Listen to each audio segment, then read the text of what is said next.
everyone. I will be discussing my stance for stronger regulations on social media platforms from blog number 2, Find the Stats. I will begin with an excerpt from my blog post. Social media has become a prevalent and normalized part of society, especially within younger generations. In an age where people can connect, communicate, and share ideas with one another despite geographic distance, it is easy to forget the dangers that permeate the online world. In order to protect the youth from being exposed to online violence, companies like Facebook, Instagram, Twitter, and other social media platforms must regulate their content.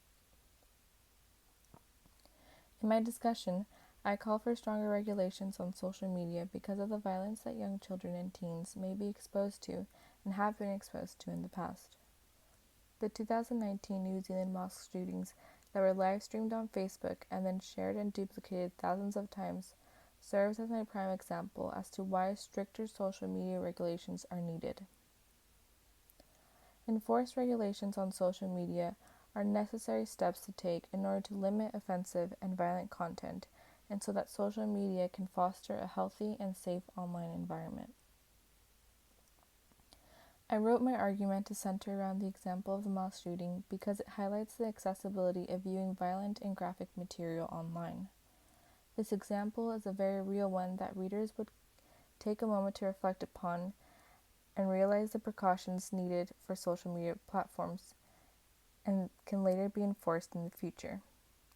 It also appeals to the reader's emotions when they reflect on such violent acts.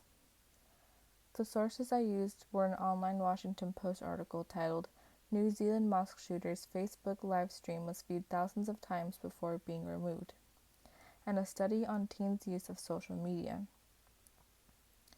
I used the Washington Post article to support my argument in regards to how fast and widely spread violent content is shared across social media platforms.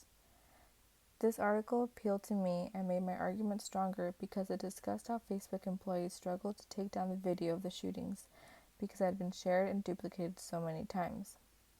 Had there been regulations on what was uploaded and shared to Facebook beforehand, the live stream of a massacre would not have been shared with so many people, notably young kids and teens being exposed to such acts of violence. The study I quote states that 24% of American adolescents from the age of 13 to 17 use social media almost constantly.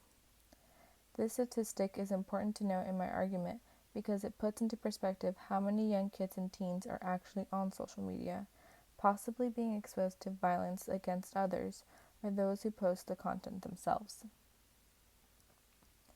I believe the biggest objection to regulating social media content would be a lack of privacy and freedom of expression on social media platforms.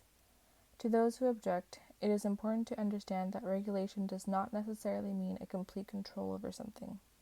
Regulations are enforced as a means to serve as guidelines that would help set a standard of how certain things function.